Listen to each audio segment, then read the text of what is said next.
Breast milk science. It's a thing. And it's our thing. We're ByHeart. We're an infant formula company on a mission to get a lot closer to the most super food on the planet, breast milk. Our patented protein blend has more of the important and most abundant proteins found in breast milk. We're the first and only U.S.-made formula to use organic, grass-fed whole milk, not skim. We make our formula in our own factories in Iowa, Oregon, and Pennsylvania, using a small batch manufacturing process that works to preserve the integrity of our ingredients. We ran the largest clinical trial by a new infant formula company in 25 years, and clinically proved benefits like easier digestion, less gas, and softer poops versus a leading infant formula.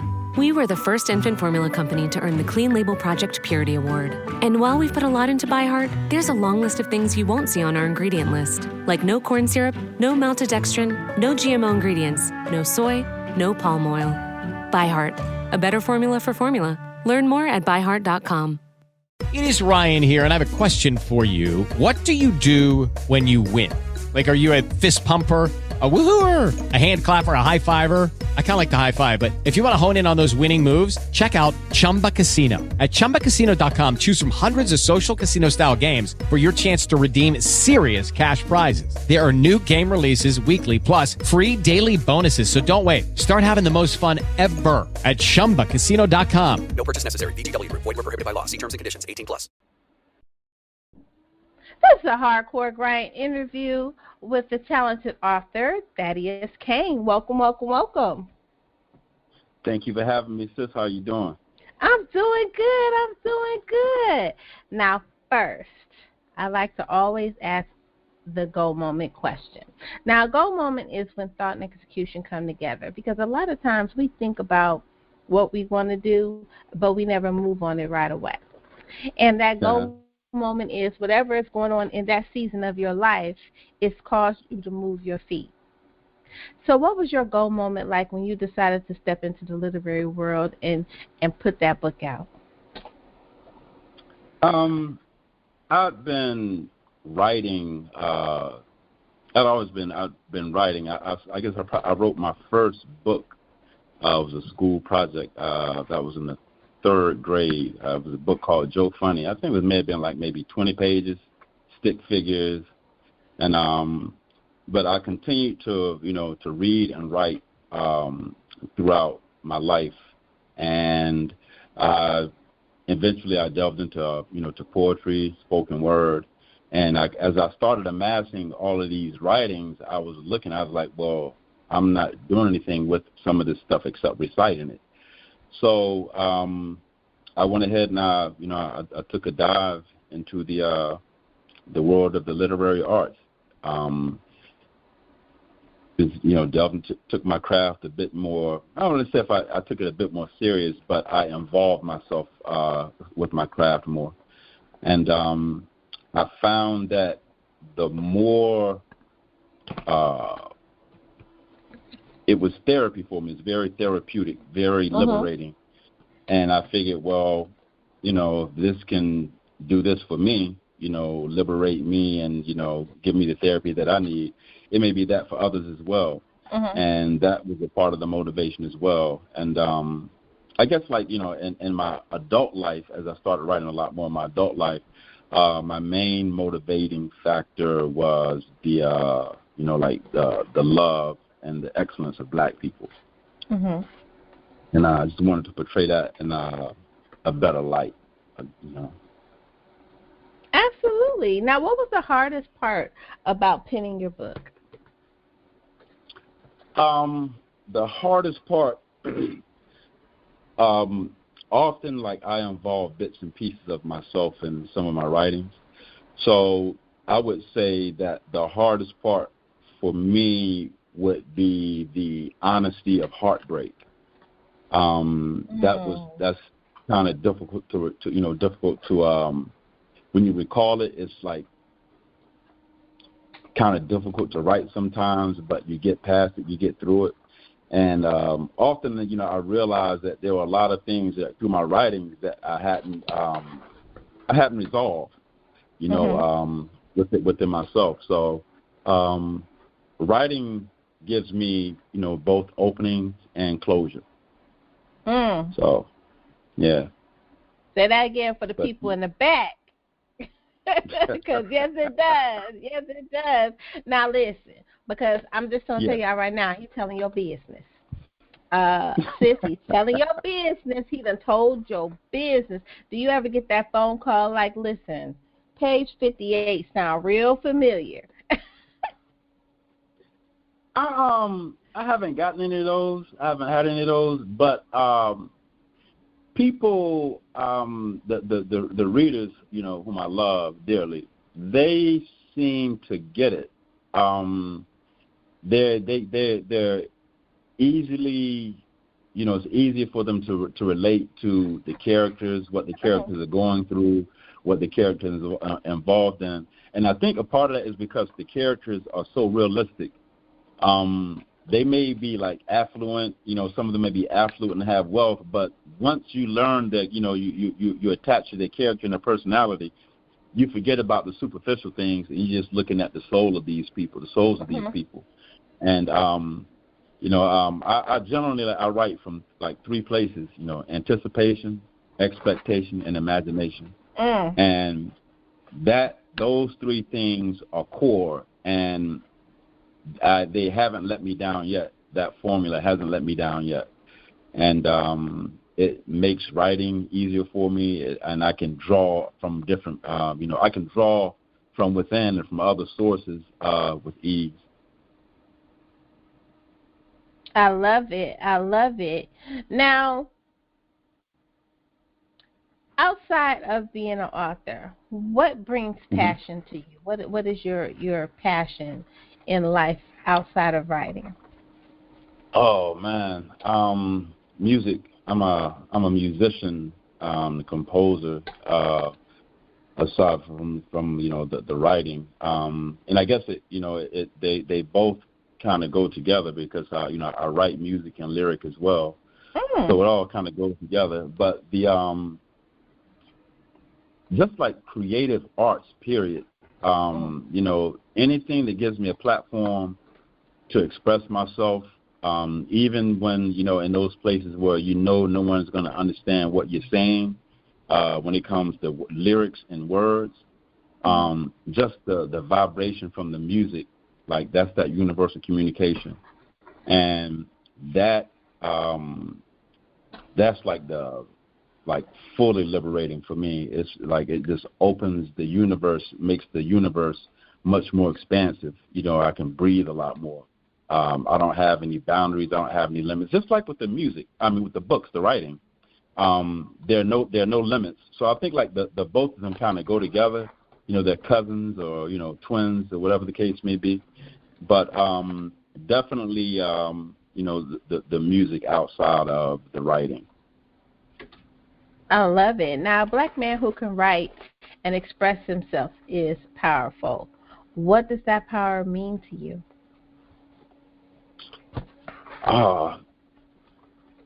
From the writing, the power. Because as an author, you have the power to invoke emotion.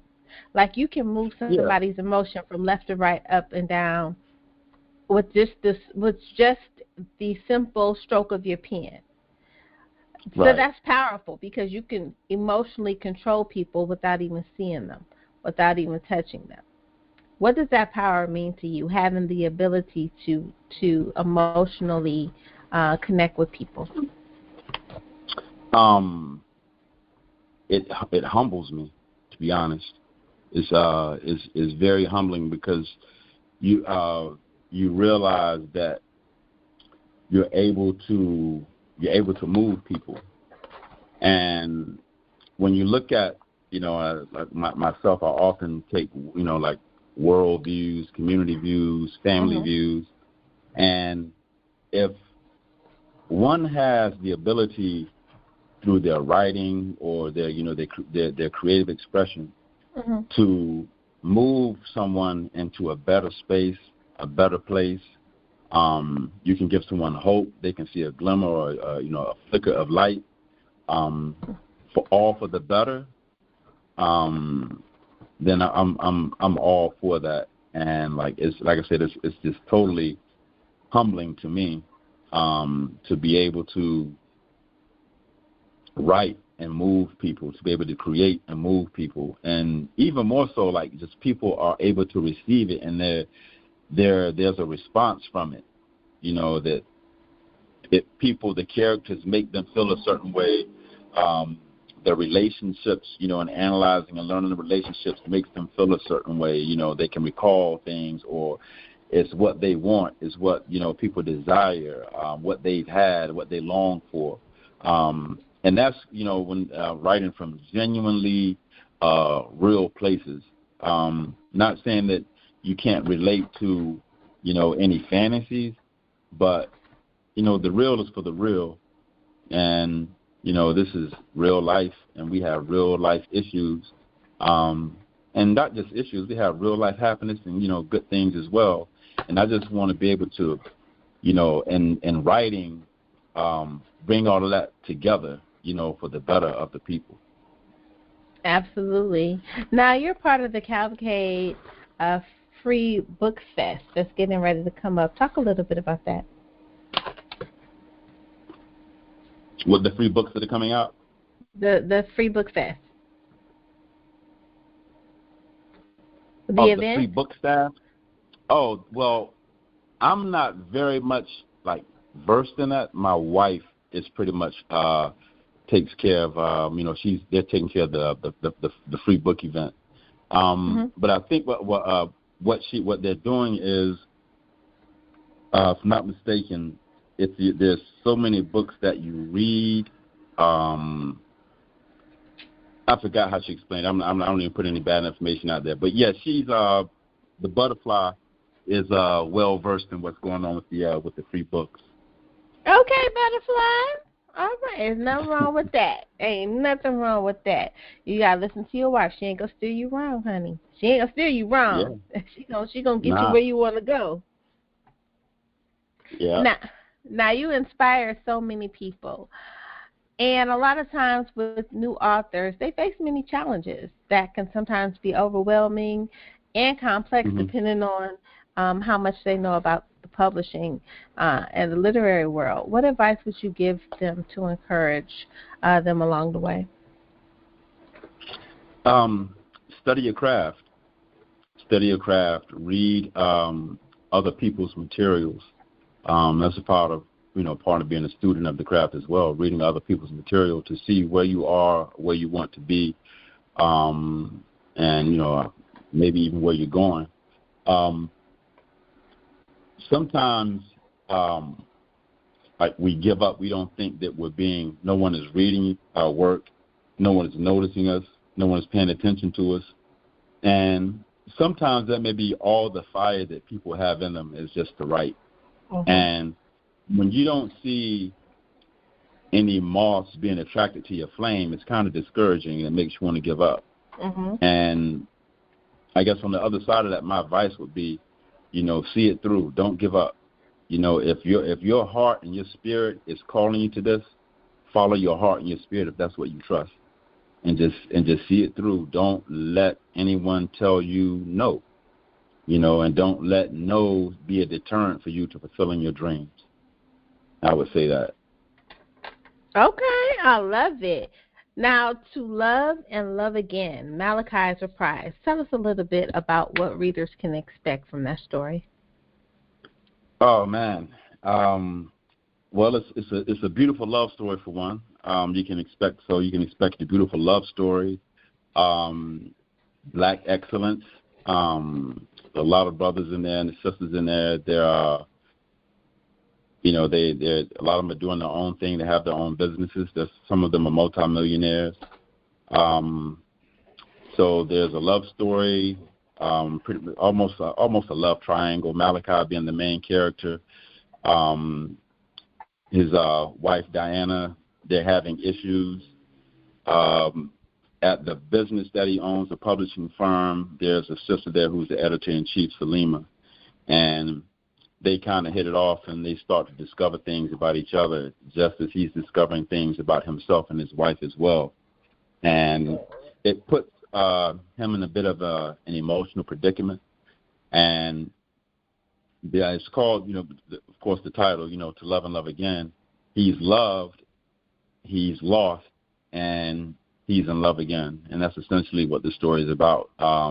Resolving old love, finding new love, and moving forward in happiness.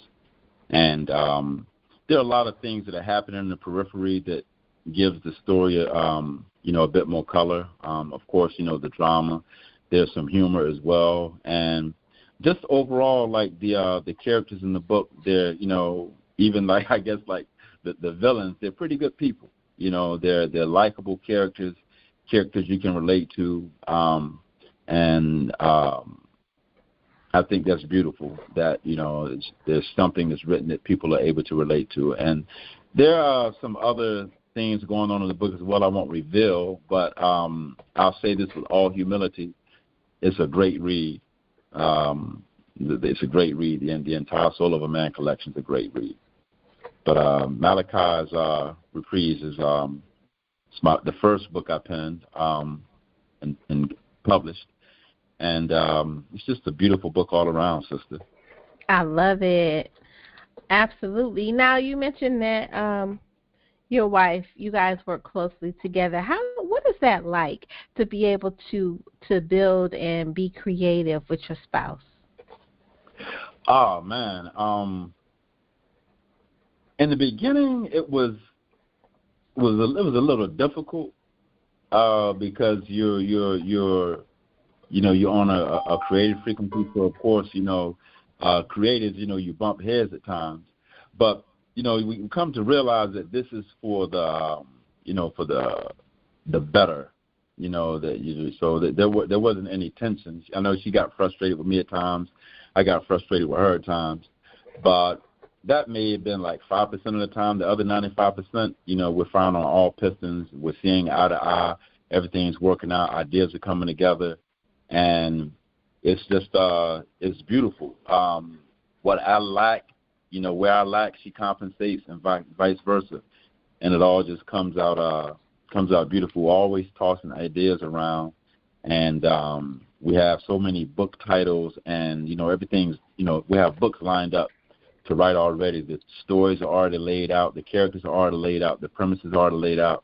The thing is just a matter of, keying those books, the manuscripts, and, getting the work out to the fans. I love it. Now, if you could change anything about the literary industry, what would it be and why? I would say anything that portrays us and indigenous people in a negative light. Now, I say that because in media, multimedia, across the world, we're being watched. We're being followed. We're being copied. Everything that we say, everything that we do.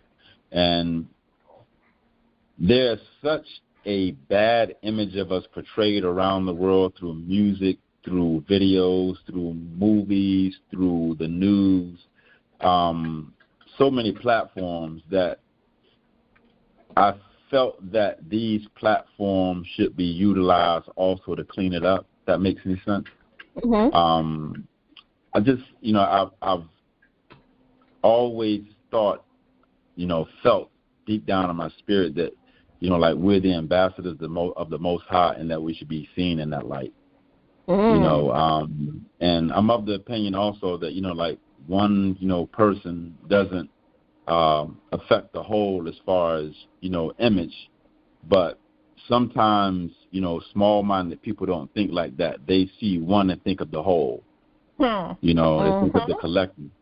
So sometimes, like, we suffer the burdens, of other people's foolishness, unknowingly, so I think just as a responsible creative that I have a responsibility and a charge to do my best and, portray us in the best light, even in, in our errors, that, we show that we can rectify these things, that, like all women shouldn't be degraded, all men aren't lazy, all black men aren't lazy, that we are an educated people, that we are a people of status, we are people of, that we have wealth, that we are spiritual and godly people, God-fearing people, and this need, we're ambassadors of the Most High, and I think that we should be portraying ourselves as such. And the literary world, often, whatever people eat, whatever they desire. So I'm of the opinion that I should be serving up the best. It looks good, it smells good, it tastes good, it feels good, and it does you right. All right, Jim. Now tell everybody what's next. What can they expect next? I'm currently penning. I think this is probably going to turn into it may be a novel. I'm not sure yet. I'm see how much more of this I'm going to write and how I'm going to write it. But I'm currently penning Something for Eve, and it's about a sister who calls off a wedding. She calls off a wedding engagement. For some reason or another, we'll find out in the book that she and the fiance are not getting along. So she moves forward in life because she has other issues in her personal life from her childhood she needs to rectify. And she runs into a brother that has a program strictly for sisters. And it's a healing project. And there's sisters from all walks of life that are involved in this project. And she attends these meetings, and she's able to resolve some issues with her mother and, move forward in her life off into the sunset. I love it. I love it. And if those who want to keep in contact with you, how is that possible? You can follow me on Facebook, Thaddeus Kane. I'm on Instagram, Thaddeus Kane. Well, we thank you for sharing your time, your space, and your energy with us. You are welcome back anytime, and you have a great rest of your night. Sister, I give you infinite gratitude. Thank you for opening your heart and your ears and the radio waves for me. Thank you so much. You're beautiful. You're so very welcome. Judy was boring. Hello. Then Judy discovered ChumbaCasino.com. It's my little escape. Now Judy's the life of the party. Oh, baby, mama's bringing home the bacon. Whoa, take it easy, Judy. The Chumba life is for everybody. So go to ChumbaCasino.com and play over 100 casino-style games. Join today and play for free for your chance to redeem some serious prizes. ChumbaCasino.com. No purchase necessary. Void where prohibited by law. 18 plus terms and conditions apply. See website for details. Purchase new wiper blades from O'Reilly Auto Parts today and we'll install them for free. See better and drive safer with O'Reilly Auto Parts. Oh, oh, oh, O'Reilly.